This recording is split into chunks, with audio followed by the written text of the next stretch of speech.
ఒక దశలో 1200 పాయింట్లకు పైగా నష్టపోయింది. నిఫ్టీ కూడా 25,200 దిగువకు చేరింది. తర్వాత కాస్త కోలుకున్నాయి. దీంతో సూచీలు 2 నెలల కనిష్ట స్థాయికి చేరుకున్నాయి. మదుపర్ల సంపద దాదాపు ఒక్క రోజులోనే 9 లక్షల కోట్ల ఆవిరైంది.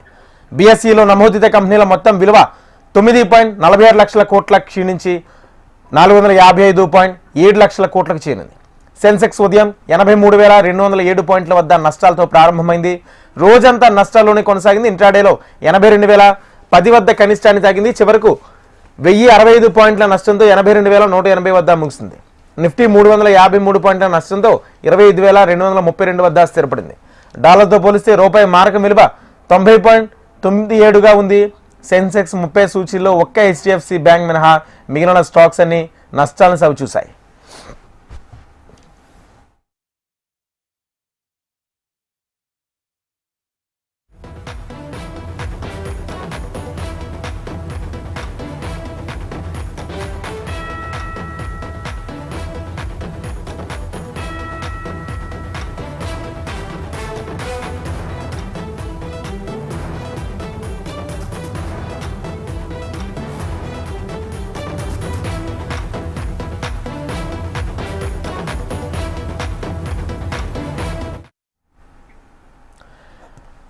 దేశీయ స్టాక్ మార్కెట్ల సూచీలు భారీ నష్టాలతో ముగిశాయి. సెన్సెక్స్ ఒక దశలో 1200 పాయింట్లకు పైగా నష్టపోయింది. నిఫ్టీ కూడా 25,200 దిగువకు చేరింది.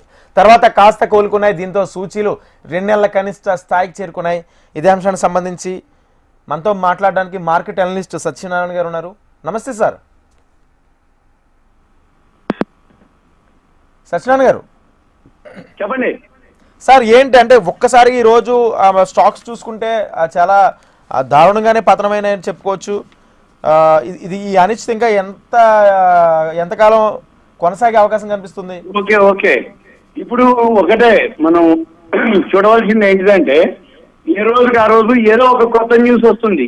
ఏది అంటే రాత్రి ట్రంప్ అనౌన్స్మెంట్ చేయటం, దాంతో gold, silver, copper all time హైకి వెళ్ళటం.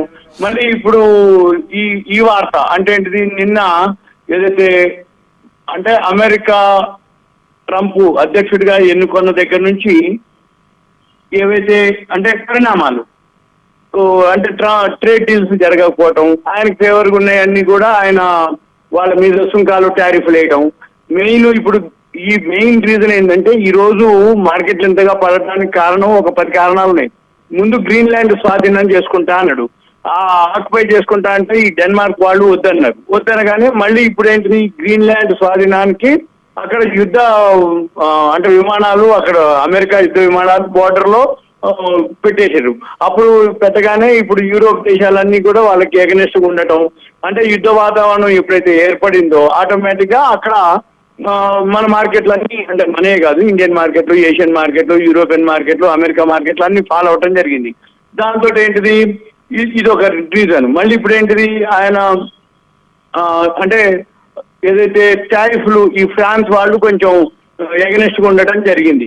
ఈ ఫ్రాన్స్ వాళ్ళు ఏదైతే దీని మీద వాళ్ళని ఈ గ్రీన్లాండ్ విషయంలో కొంచెం ఎగనెస్ట్ గా ఉండేటప్పటికీ వెమ్మటే ఇప్పుడు ఈ ట్రంప్ ఏం చేసిండు, ఫ్రాన్స్ మీద 200% సుంకం విధించడం మధ్యాహ్నం జరిగింది. అది ఈ సుంకం విధించిండు ఎప్పుడైతే ఉందో, ఒకటేంది నిన్న ఏదైతే యూరోప్ దేశాలు ఉన్నాయో 8, ఆ 8 దేశాలు ఏవైతే ఉన్నాయో వాటికి 10% సుంకం, అంటే మీరు నాకు గ్రీన్లాండ్ ఇవ్వకపోతే ఈ 8 దేశాల మీద నేను 10% సుంకం వేస్తా అని ఫిబ్రవరి 1 నుంచి ఒకవేళ మీరు ఇంకా ఒప్పుకోకపోతే మళ్ళీ 25% కూడా పెంచుతా అని చెప్పేసి అది చేయటం జరిగింది. ఇప్పుడు ప్రజెంట్ ఏంటిది, ఈ ట్రంప్ ఫ్రాన్స్ మీద టారిఫ్లు అంటే 200% చేయటం, అంటే ఈ గాజా శాంతి మండలిలో చేరాలని ఆయన అడగడం జరిగింది. ఫ్రాన్స్ వాళ్ళు అడిగితే వాళ్ళు ఆహా అన్నారు. అనేటప్పటికీ ఇది జరిగింది. ఇక మళ్ళీ ఏమైంది, ఈ రోజు మొత్తం ఒక్కసారిగా బ్లడ్ బాత్ అంటారు దీన్ని. బ్లడ్ బాత్ అంటే ఇక బ్లడ్ అంటే రక్తంలో అనమాట. అంటే ఇది సుమారుగా 9.46 లక్షల కోట్లు, 10 లక్షల కోట్ల వరకు మార్కెట్ క్యాపిటలైజేషన్ పోయింది అన్నట్టు. ఇది 3 నెలల లోయెస్ట్ అనమాట. అంటే 1125 పాయింట్లు పడింది. ఒక 10 కారణాలు ఏంటిదంటే మెయిన్ ఒకటి ఈ అనిశ్చిత పరిస్థితులు, అంటే వాణిజ్య యుద్ధ ఆందోళన. అంటే ఏంటిదంటే దీన్ని ఏమంటారు, ట్రేడ్ డీల్ జరగకపోవటం, ఆయనకు ఫేవర్గా ఉంటే ఒక మాదిరి, ఇది ఒకటి మెయిన్ రీజన్. తర్వాత మన మార్కెట్లు పడటానికి ఏంటిది అంటే ఎఫ్ఐఎల్ కంటిన్యూగా అమ్ముతూ వచ్చారు. ఎక్కడైతే షేర్ మార్కెట్ మీద అనిశ్చిత పరిస్థితులు ఏర్పడినా ఎఫ్ఐఎల్ కంటిన్యూగా అమ్ముతూ పోవడం జరిగింది. ఇక మూడోది ఏంటిది, ఈ థర్డ్ క్వార్టర్ రిజల్ట్స్ వస్తున్నాయి. ఇప్పుడు ఆల్రెడీ వచ్చేస్తున్నాయి కానీ అవి ఎంతగా పెద్దగా లేవు, మిశ్రమంగా ఉన్నాయి అనేది ఒక వార్త.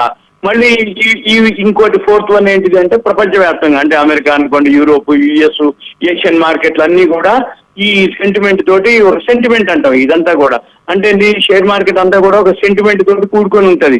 పాజిటివ్ న్యూస్ వచ్చినా అలానే బిహేవ్ చేస్తుంది, నెగిటివ్ న్యూస్ వచ్చినా అలానే రివర్స్ అవుతుంది అనమాట. ఈ వీటితో ఒకటి. ఇంకొకటి ఇండియా విక్స్ ఉంటది, వోల్టాలిటీ ఇండెక్స్ అంటాం. ఈ వోల్టాలిటీ ఇండెక్స్ కూడా పెరగడం పెరుగుతుంది అంటే ఏంటంటే షేర్ మార్కెట్ ఇంకా ఫాలో అయ్యే అవకాశాలు కనపడుతున్నాయని ఒక అనమాట. మళ్ళీ సిక్స్త్ వన్ ఏంటిది అంటే రూపాయి. మన రూపాయి బలోపేతం కావాల్సింది పోయి బలహీన పడిపోతుంది, అదొకటి. మళ్ళీ వీటితో పాటు ఏంటిది, ఈ ట్రంప్ సుంకాల మీద సుప్రీంకోర్టు ఇంతవరకు జడ్జిమెంట్ కాలే. కరెక్ట్ సంవత్సరం అయింది ఈ రోజుకి. అంటే గ్లోబల్ గా జరుగుతున్న మార్పులకు సంబంధించి కానీ ప్రతిరోజు జరుగుతున్న వార్తలకు సంబంధించి ప్రతిరోజు స్టాక్స్ మీద ప్రభావం పడుతుంది. Thank you sir, thank you. Right, మొత్తంగా దేశీయ స్టాక్ మార్కెట్ల సూచీలు భారీ నష్టాలతో ముగిశాయి. సెన్సెక్స్ ఒక దశలో 1200 పాయింట్లకు పైగా నష్టపోయింది. నిఫ్టీ కూడా 25,200 దిగువకు చేరింది.